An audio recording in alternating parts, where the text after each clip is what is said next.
I do feel this week that I should start with a reference to, and you've got to be a certain age to appreciate this. Oh, Malcolm. Oh, Bab. Oh. Can I have a second-class return to Nottingham, please? Because that used to be an advert. Was that an advert for Tunes? Was it Tunes? Tunes. Or some kind of cold relief. Yeah, probably. Because here I am with the Podomy Slab podcast. Good job the cold hasn't affected your brain. Oh, absolutely. Yeah. The Comedy Slab podcast, here I am again with another cold. I mean, everybody else is running around, feeling fine. Well, not everybody else, possibly. But as I said to Adrian before we started recording this evening, it's kids. They're just full of germs. They're filthy little devils, they are. So I'm Shane O'Connor. He's Adrian Bailey. And this episode is sponsored by Zoobs. Do you remember Zoobs? They were in like a little tin. Oh, is that another throat clearer? Yeah, I wonder if they're still doing. I thought, just so darling, I thought you being of the Annunciation Brigade. Oh, the acting profession. Well, when I was working with... I said to Solari, I can't go on without my Zoobs, darling. Zoobs. He said, are they hanging out? I said, no, they're covered up. He said, I can see your Zoobs. You might want to adjust your garment. Have a word with wardrobe. Yeah, see if they can stitch something together for you there. Maybe a cod piece or two.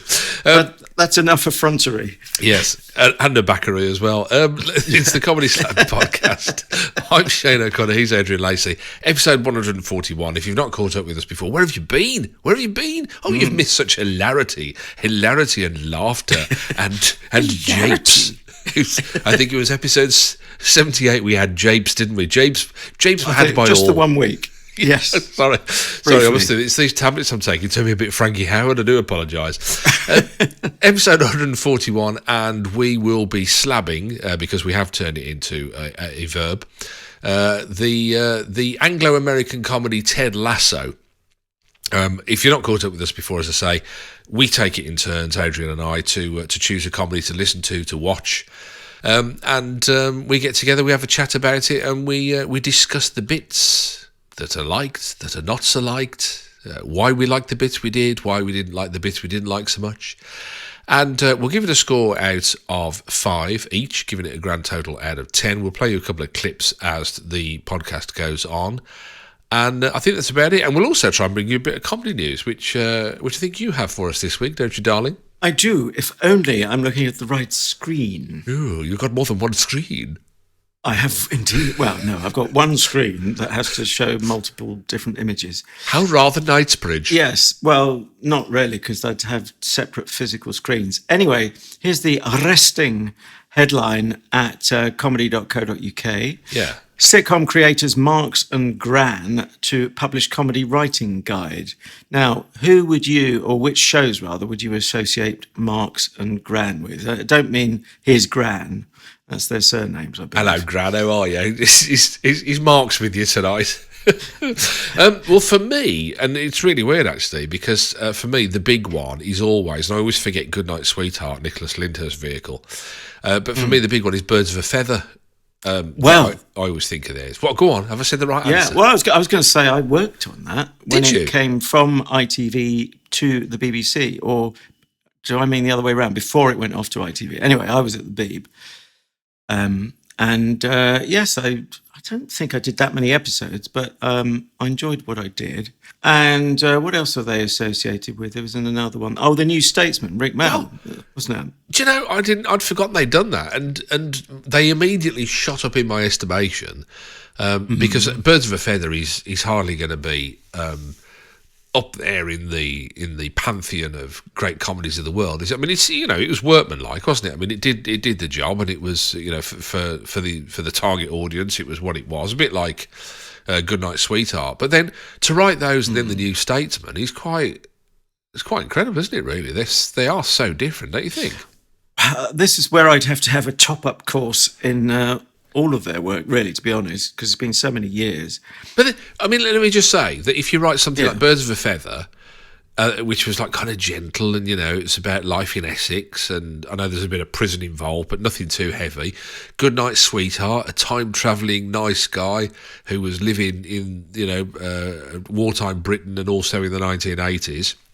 And then you write a political thing with a main MP, the Conservative MP, Alan Bastard. Yeah, the poles apart, I suppose. Yeah, it's much tougher character, Rick Mail.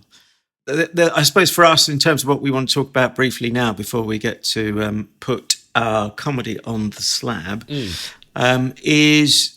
there any point writing a book that's a comedy writing guide? Can you learn comedy? You raised this question with me as I briefly spoke about this to you before we hit the record button. Sounds to me like you might be a skeptic, dear boy. It just feels a bit to me like a book entitled How to Sing.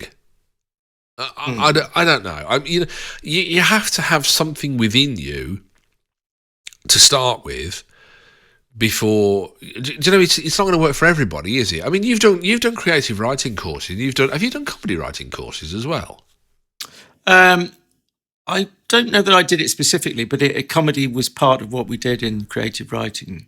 Right, class, but that's going back yonks, yeah. And how did you? I mean, I mean, you've got a comedic bent anyway, haven't you? And we've all seen that. I was hoping I'd covered it up by the way I'd adjusted my jumper, but it's just below your zooms. But I mean,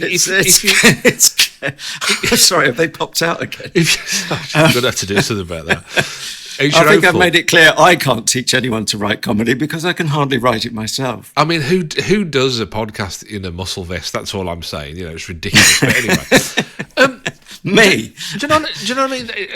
How did you find it? I was going to say, how did you find it? Is it easy? I just turned left just past Pottery.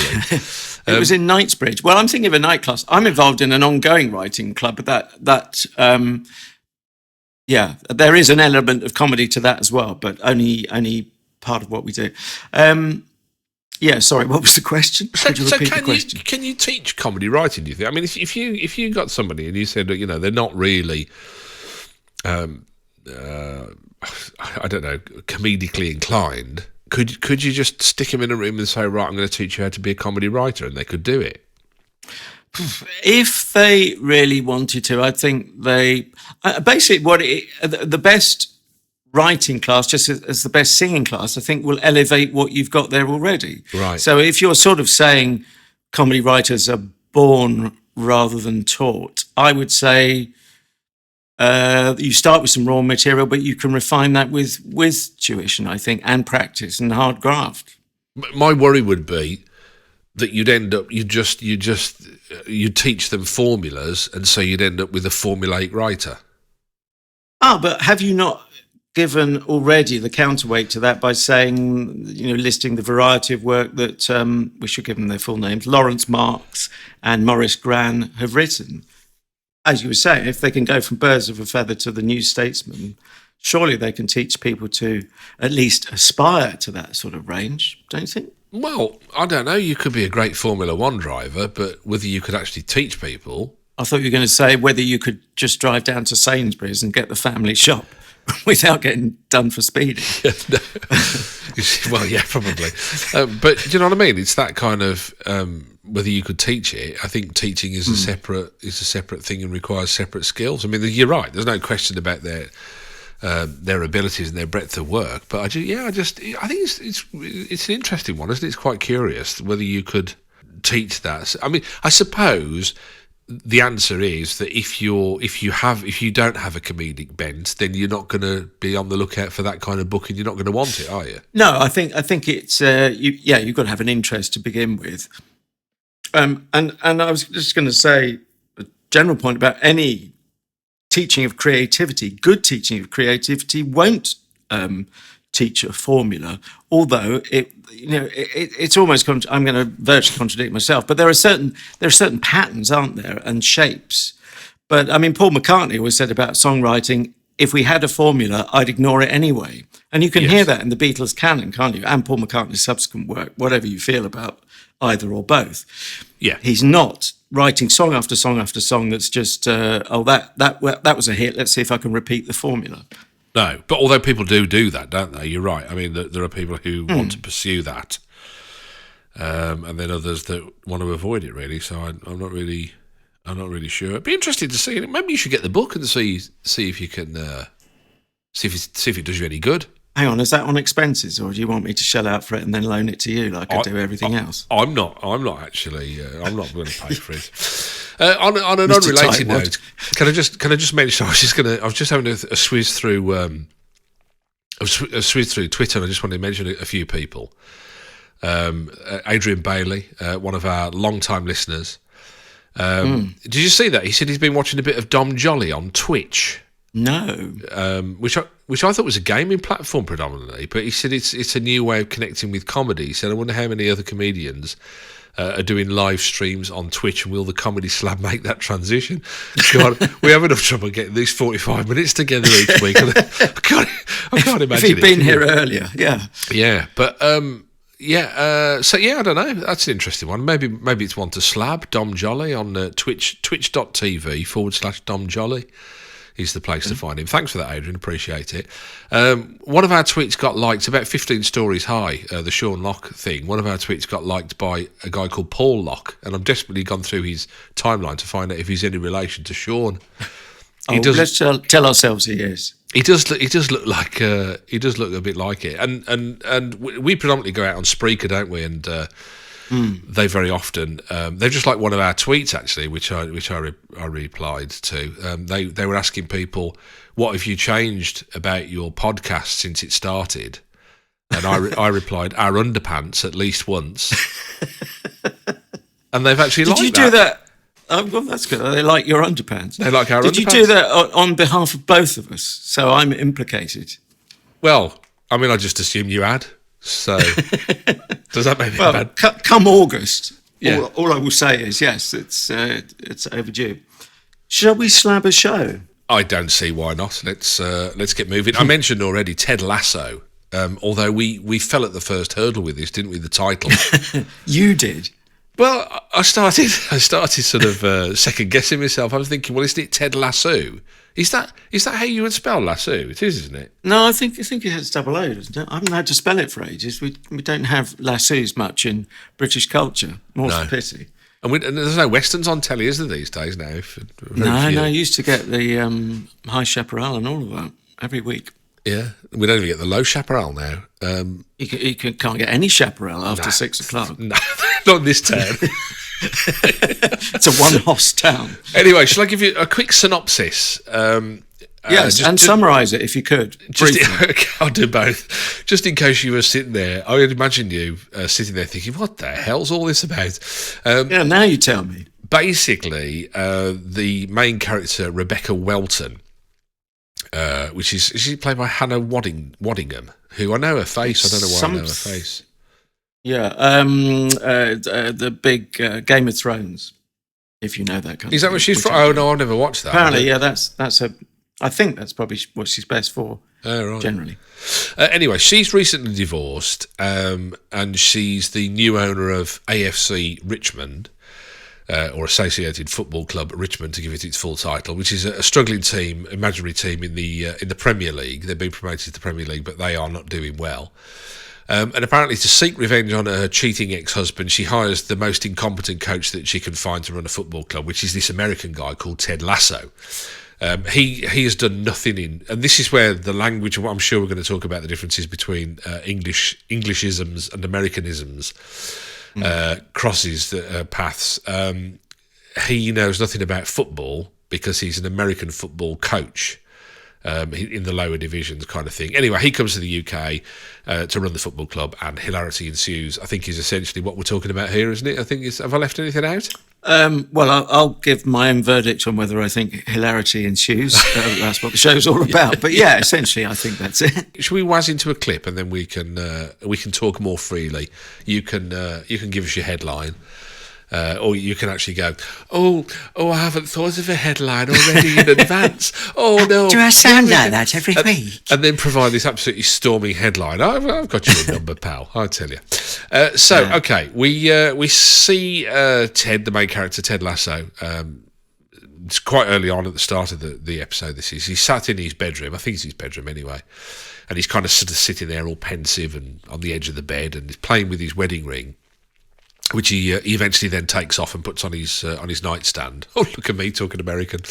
And then we cut to the next scene. He arrives at his office for work, where his coach, Coach Beard, who hilariously has a very big beard, is a bit like ZZ Top all over again, isn't it? And Nate, his assistant, are waiting for him. Morning, fellas. Sorry I'm late. Just need to clear my head, so I decided to, walk to work. Turns out that clearing and walking in a town you don't know all too well can be a little tricky. End up getting lost, but then I got unlost, then I got lost again. But now I'm here. Beard's here and Nate's here, and which is great because the world can be a sad and lonely place. But hey, come on now, let's get to work, shall we? Michelle. Oh, which is fine. It's okay because it's a great time now for me to bury myself in my work here. And so, although I'm not crazy, I don't love the word bury. You know what I mean? It's like just got a negative connotation to it, doesn't it? There was another word I could say. Oh, everyone loves a good bath, right? Just a nice, warm bath, right? Yeah. So that's what I'll say. I'll say I'm gonna bathe myself in work. How about that? That's good.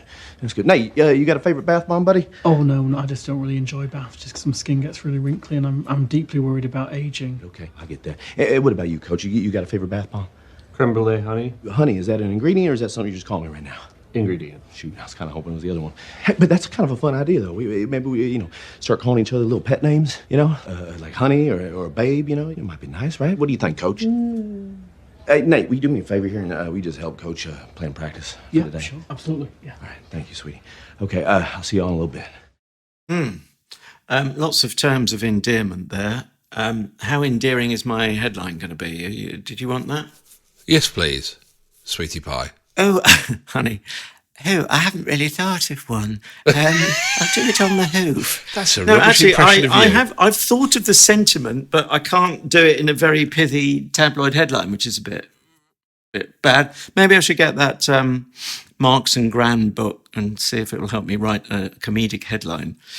I was tempted to say Ted Lasso disappointed, but that's too exaggerated. Then I was going to say soccer to 'em. No, that doesn't really work. Basically, what I'm thinking is it's a lost opportunity. So a Ted Losto opportunity doesn't really work either, but you get the vibe anyway. Yeah, I get the idea. It's not as good as it could have been. Not terrible, but didn't set my footballs aflame. Right. I mean, when you say not terrible, in what way do you think it wasn't terrible? Well, I mean, that does sound very lukewarm, and anyone listening who's worked on the show, well, they've given their all. It's a very high production values type of show, isn't it? Yeah. You might want to deduce from that, you're seeing the American money going into it, but we can scrub up well as well this side of the Atlantic in terms of our production values, so that might be a bit unkind to our own industry. It's just I come to a very central question, which is, what is the joke? Is the joke that he's a fish out of water because he's come over from America? If that is the joke, I didn't see too much of it, really. I think, again, it comes back to my lost opportunity idea. But, I mean, it's shot beautifully. I'm sure it's, there'll be top cinematographers and lighting and makeup and everything, the best in the biz. But it's one of those classic, the parts don't add up to... greater than that. What's the phrase I want? So many weeks since I've used it. The whole is less than the sum of the parts. Some of the parts, yeah. Do you know, and it was, I mean, just listening back to that clip again, I know he's kind of rambling and that's the point, but the delivery, and I found the delivery really quite fast. I spent a lot of the time watching the episode thinking, who is the audience? Who is this aimed at? Is it aimed at British audiences or is it aimed at American audiences? And I came out of it as confused as when I went into it, and I'll explain more in a little while. But did you have that at all? Did you have that feeling of... Now you raise it in those terms. I think it's a bit of the Netflix effect as well, which is it's everywhere and nowhere.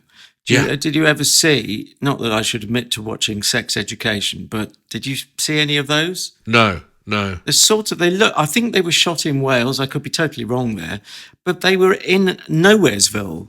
There were, and it was quite deliberate. Obviously, the kids had 1980s sort of electronics, so the Nokia basic phones, 3310s or whatever they are, and the cars. I think it's sometime since I've seen it, but there was all this disjointedness, and I spent a lot of time getting distracted by that and not following the story. So, of course, I was then losing the story. Yeah. And I thought, is that Netflix trying simultaneously to appeal to everyone, and in the process, it's not located anywhere, so it's not quite identifiable. And the kids were even in this school, which I suppose if you were feeling generous, you'd excuse it saying, well, maybe it's a sort of boarding school. But I don't think it was. So it was out in the country, out of town, and yet they sort of went home at night to these houses that you couldn't imagine were being anywhere near this sort of beautiful wooded valley that the school was in. Yeah.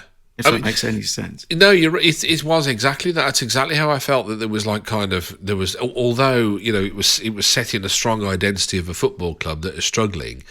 You kind of, there was at one point where I think somebody, I can't remember who they were talking about, somebody, the star player that was taken, and they said they were going to terminate his loan. Was it Man City? Jamie Tart. Tart, yeah. Again, it was like Tart with two T's at the end, Like Donna Tart, the writer. But, they were saying that he's the franchise player, and I'm thinking that there is no such thing as a franchise player in British sport. Well, this is where I was doubly thrown, because you can imagine, even if they'd used the right term for English football, I would be thinking, what does that mean? Yeah. I know about the transfer window and things like that. Yeah, no, you've raised a good point. That is why it didn't quite... Yeah, I didn't think that's an Americanism. But at one point, an English character, a young female character, so on the one hand, you could be generous and say, well, she's liable to be, because she'll be watching loads and loads of American culture on her iPad or whatever.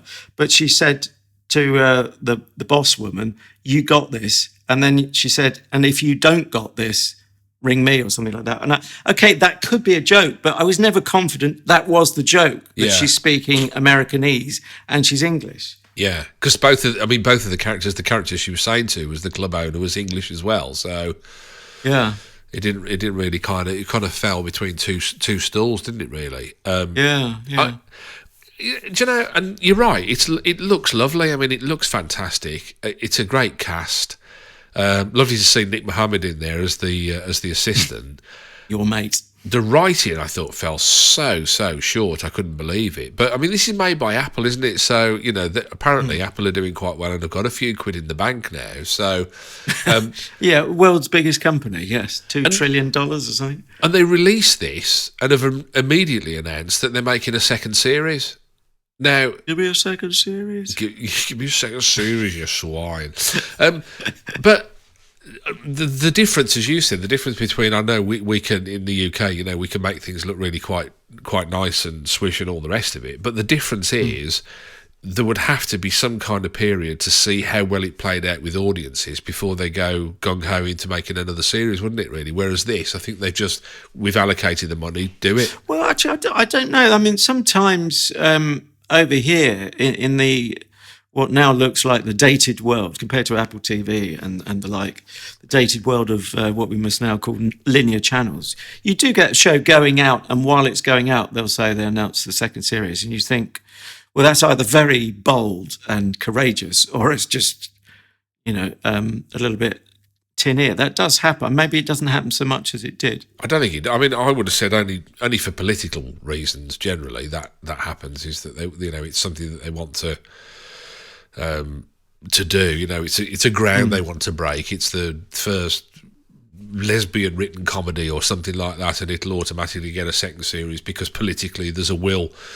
For it to succeed, kind of thing. But other than that, I don't think. I think ordinary run-of-the-mill comedies have to stand or fall by whatever it is they do. And very often you're not going to get past a second series in the UK. It'd be interesting to see if they go with a third here as well. I'm not really quite sure. A lot of terminology, and I'm not. We were talking just before we started recording about in the comedy news. That Ghosts that we slabbed is going to be remade for the American market, which was the Horrible Histories guys, wasn't it? The guys behind Horrible Histories had made this thing, where a couple moved into an old house and it had got these ghosts that only the woman of the couple could see. And they're making it for America, and they're making it with an American cast. And I think they're so unforgiving that way across the Atlantic. And over here, we kind of tend to go, oh, okay, we'll embrace it. We'll give it a go. We'll give it a look. And I wonder whether maybe we should be more discerning and say, actually, no, I'm not going to sit and watch this. You know, I don't know.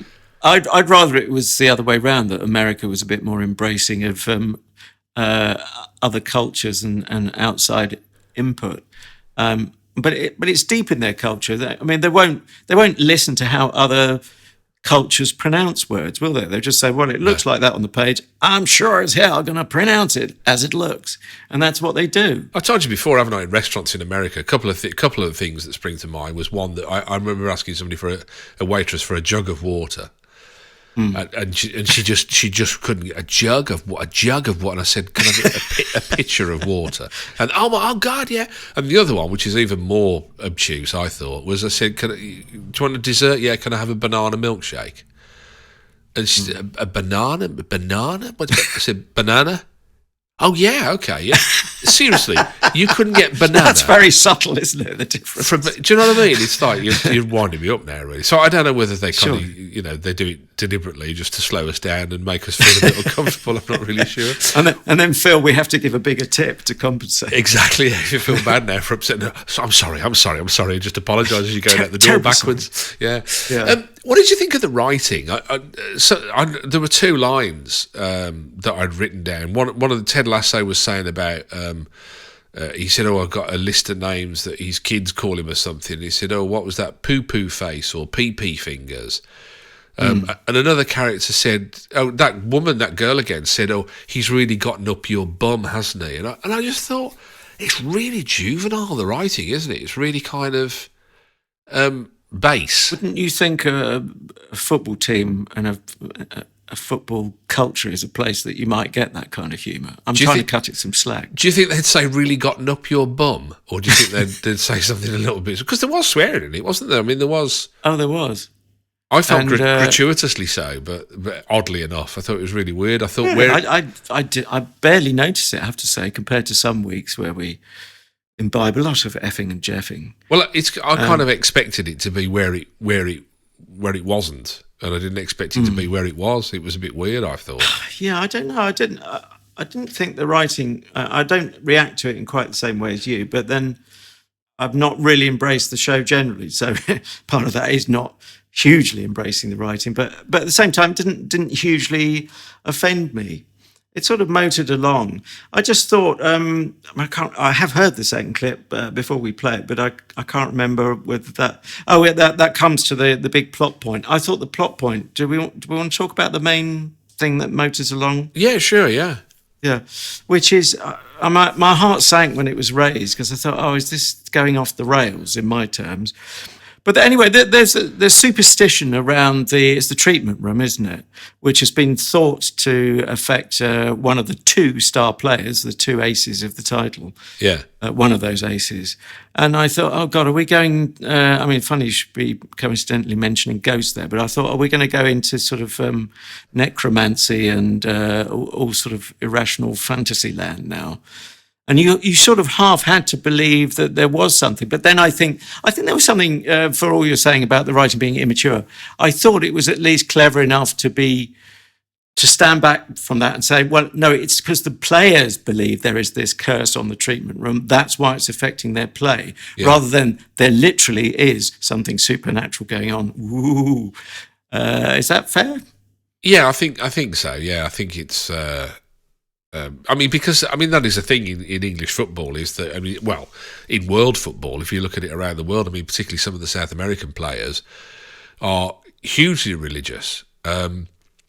Mo Salah, for example, who plays for Liverpool, every time he scores a goal, he's down on his knees, giving praise to Allah. So, the religious and superstition, I kind of get that whole thing.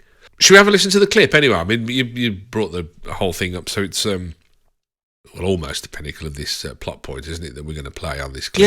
Yeah, and I would say it's a sort of it's worked up to a crescendo whereby they need to have some kind of well, you've mentioned the word ritual, haven't you? Some kind of ritual bringing together each of their most treasured sentimental possessions or whatever, and sort of burn them in a sort of funeral pyre type thing in the middle of the ground.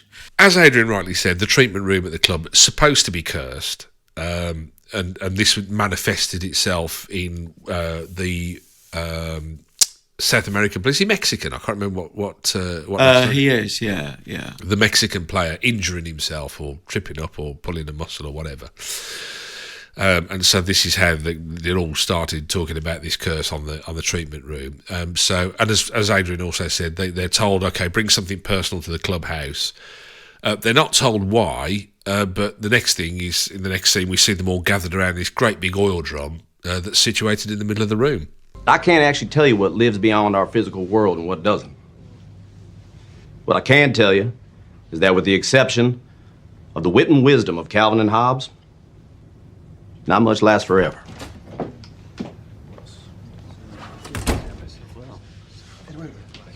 Hey, boss. Glad you could join us. Roy, why don't you get things started for us?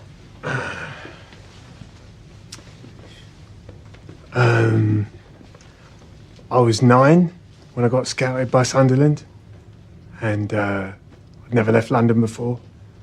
My granddad drove me all the way there, and it was freezing, and I was terrified. I was 9, say something! When I got there, he gave me this old blanket. He said it was to keep me warm and to remind me of home. And that was the last time I saw him, because he'd passed away by the time I got back for Christmas. So that is why Blanky means so much to me. Did you just say Blanky? No, I said blanket. Conversation over. Sam, go. Of course, he did say Blanky. What's the two questions arise for me out of that, and it could be both of them could be related to this sort of transatlantic. Which culture is it all coming from? Calvin and Hobbes, are they comedy writers like Morris and Gran? Calvin and Hobbes is a daily American comic strip created by the cartoonist Bill Watterson. It was syndicated between 1985 and 1995, commonly cited as the last great... Is it off the top of your head? Commonly cited as the last great newspaper comic. So yeah, I looked it up because I thought, who are Calvin and Hobbes? Now you make me feel guilty that I didn't do my homework properly on that. And the other thing is, say something. Is that an expression? I'd never come across that. Well, he's supposed to be this London hard man, isn't he? He's, no, I'd never heard of it. Go on, say something. I'm a London geezer. I never heard it. No, I've never heard it either. Just before I forget, production credits themselves, they sound like a joke, don't they? Who is or what is Ruby's Tuna? Well, it's one of the production companies involved. Doozer similarly raises questions, and then slightly more familiar Warner Brothers TV and Universal Television as well. So a group effort for, as we said, Apple TV. I just put an Apple original production because it was easier. You see, that's where I put the time. While you were looking up about Calvin and Hobbes, I was looking up the different production companies. Yeah. That's an important point. Sorry, hold that thought. Just quickly picking up on your point, it isn't mentioned that they're going to put it in a sort of funeral pyre and burn it. And that makes quite a difference, doesn't it? That is a credibility point, because you wouldn't, I mean, someone puts his Lamborghini keys in. I mean, that's obviously meant to be a joke. But on the other hand, we're meant to believe we're actually seeing the keys go in. If you thought they were going to be melted down and unusable... It doesn't kind of make sense. There's lots of things in it that I kind of thought, I'm not really sure that I'm following along with this. I don't know. I didn't know whether it was me or whether it was lost in translation or... I wasn't really quite sure, and I spent a lot of time thinking about it both times I watched it, rather than enjoying it or just letting it wash over me. There were lots of thinking. Hang on, what's that? Who's that? Why is that there? Do you know what I mean? There's this kind of thought process going on, which kind of got in the way of enjoying it really. Somebody described it. I looked at some reviews, and I mean, it does hugely well on like Internet Movie Database. And I've got to be honest with you, when you click on the people that have liked it and put in a positive review, that's the only thing they've reviewed, and you do wonder whether. Oh, you're a bit suspicious. Yeah, you do wonder whether. Well, that's strange, isn't it? You know, that's the only thing that they've reviewed. But it's got, well, we should say it's 8.7. That's what I'm looking at. And that's allegedly 44,720 reviews. Yeah. And a lot of people who weren't keen, the main thrust of what they were saying was, how on earth is he getting all these positive reviews? Because it just doesn't seem to stack up. Which I thought was quite interesting. Are you thinking there might be click farms in North Korea where they're paid to? Who knows? I mean, reviews? who would pay them? I wouldn't even like to guess. To be honest with you, let me read. Can I read you one very quickly? Yeah, please do. I watched the first, second, and third episodes, and I can't wait for the next 7 to air. Jason is a true actor, stroke comedian, and plays Ted Lasso perfectly. I first expected a Will Ferrell type bumbling fool, and then realised that Ted Lasso is a man of heart and soul, an inspiration to those in despair, a man that brushes off stupidity and keeps everyone around him uplifted with his "let's go team" approach. The supporting cast fits right in to make the show enjoyable. I personally don't care for soccer, but I enjoy the athleticism and the skill it takes to succeed. All I want to say is that I watched the show and you'll really agree it's enjoyable and a breath of fresh air, which I've worked for companies like that. Do you know what I mean? That you kind of think it's... And somebody described it as very sterile and very corporate, and I thought, actually, yeah, that's quite a good description of it, really. Very sterile and very corporate. And the people who appeared to like it appeared to be American, and the people who didn't like it appear to be British. Well, we're all miserable so-and-sos, aren't we? Is it that? Do you think? I don't know. I don't know whether it's that. Well, that suggests it leans more towards America. But hey, I wonder if they put more money in. I hate to be cynical, as you know, but I mean, I wonder whether it's just that if to turn the tables, if we made a comedy about life at an American football club and tried to sell it to the Americans, how well that would go down. Oh, I think it's the same cultural superiority. I suspect it wouldn't be embraced in that way. But I may be doing them a disservice. But although, having said that, I don't know whether you did. I didn't laugh at anything in it. There wasn't one point that I actually laughed and thought that was. I couldn't really tell you a gag in it, to be honest with you. No, there was a.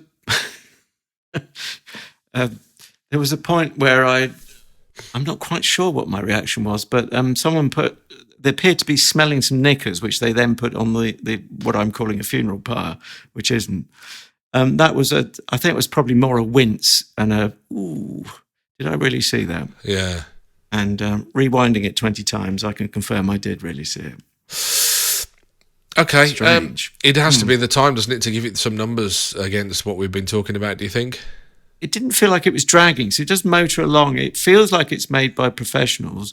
And yeah, I think, this corporate and clinical thing will stay with me for some time, because that's what I didn't quite manage to articulate to myself, or I can't now nick it, because it's obvious I've nicked it from you, who's nicked it from someone else. Well, I nicked it from somebody else, so none of us are original.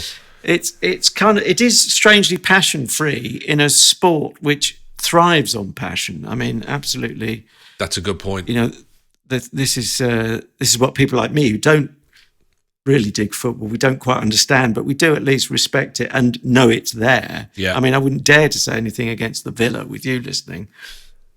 You'd be straight down the motorway, wouldn't you, to pummel me? Before you'd finish the sentence, yeah. You're right. I mean, that's the thing, is that you're right. They picked a subject that is full of passion, and that's what it lacks. It doesn't have any. Yeah. No soul, is there? No. Not even on Jamie Tart's football boots that he puts in the funeral pyre. Anyway, but you might think I'm being a bit generous here given what I've said. I'm inclined to give it 3 out of 5. That's why I decided before the show. So it would be slightly bad faith to tweak it now, because I know you. I'm surprised at the severity of your reaction. But my three, there's different 3s out of 5, as regular listeners will know. That particular 3 out of 5 is heavily biased towards the high production values, rather than I didn't laugh once, which you'd think on a show called Comedy Slab is a bit of a downer, but maybe it's another of those smile comms I'm always banging on about. I didn't even raise a smile, to be honest. I with the cast, it promised so much, and given the high production values and how lovely it is to look at, and how much money they've spent on it, and taking all that into consideration, I'll give it a 1.5. I really... God help it if it didn't have high production. Honestly, I really didn't enjoy it at all. Meanie. I really did not enjoy it. And, like we say, it's no good... People do, don't they? They berate me for not like... I didn't like it. I mean, there's no point me sitting there and going, oh, yeah, I thought it was fantastic, just because I don't want to upset anybody. I don't bear any malice or ill will to anybody who likes it or is connected in making it. Good luck to you. More power to your elbow. It's just not my cup of tea. So a total of 4.5 out of 10 for Ted Lasso. Homework for next week then, big boy. Thank you, Flatterer. If I was to say to you, it won't kunk, but it might clunk, but in a different way. Mr. Winner.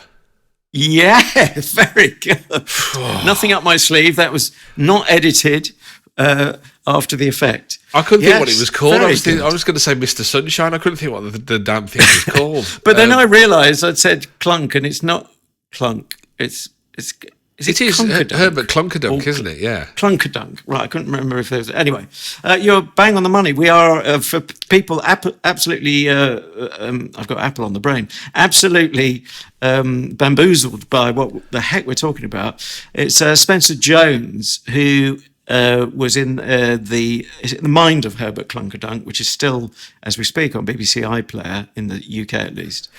He is the Mr. Winner of the title, but it's a slightly ironic title because he is a bit of a loser, we'd have to say. So have you seen any of these? You can be honest. No, I haven't. No. Do you know what? It's really weird because I think, actually, what I tend to do with comedy programmes, not the ones we're slabbing, but just for enjoyment, I tend to just stick them on my iPad and I watch them. And I think I've put it on my iPad ready to be watched. Ah, so it's in the queue. Yes. You haven't seen it yet? No. Do you know which... Have you put in the whole series or have you put in an episode? I think... I'll put in the whole series. Right. Okay. Well, I've had to pick an episode. I nearly gave it to you to pick, but then I thought that's far too generous and it's me being cowardly. Well, anyway, I've got to pick an episode. Let's go for episode number 3, which is called The Interview. I'm going... I think purely on the photo, which looks the funniest of the 6 different photos which are staring out a BBC iPlayer. So that is once again Mr. Winner, played by Spencer Jones, and Series 1, which is all there is at the moment, as far as I know. Give them a second series, but it's episode number 3, and it's called The Interview. And I hope. I haven't seen it yet. I've seen just the first in the series. I hope you and I enjoy it, and hopefully our listeners too. Yeah, looking forward to that. Don't forget, if you want to catch up with our back episodes of the Comedy Slab, 140 behind us now, which seems like a huge body of work, doesn't it? It is really, isn't it, I suppose, if you think about it. You can catch up with them on Spreaker, Stitcher, iHeartRadio, Spotify, YouTube. In fact, I mean... Cuddly toy. There must be about a quarter of the internet just dedicated to the Comedy Slab now. So sorry about that. Yeah. I think they've had to open new power stations just to supply the electricity that fuels it, and our delusions as well. I think Spreaker have been to PC World and bought another computer. That's how much we've got good. Just for us now. Yes, and you could make them have to buy yet another one over the next week, perhaps, if you pass on the good word, the good news. Spread the word of the Comedy Slab amongst friends, family, whomever you come into contact with, and hopefully we'll make it bigger and better than ever. And also, if you could give us a nice, warm, generous star rating on iTunes stroke Apple Podcasts, that would be hugely well received. And a little review would be nice. Not we don't ask much, do we? It's great to have, I'm not allowed to say how many stars, but let's just say... No more than six. Yeah, no more than six. Yeah, and no more than six. I don't want to, And certainly no less than 4. That would be probably ideal, wouldn't it? I'm not even allowed... I wish to distance myself from that remark because I believe in reverse psychology. But anyway, yes, that's the kind of thing. And also, while you're at it, if you could follow us on Twitter at Comedy Slab, we are there. And also our Facebook page, likewise, at Comedy Slab. And while you're at it, why are you at it? That's what we want to know. And so, until next week, I'm going to do my best to convince Adrian to let me have a suck on one of his Zooms. And I'm going to lasso you to stop you doing that very thing.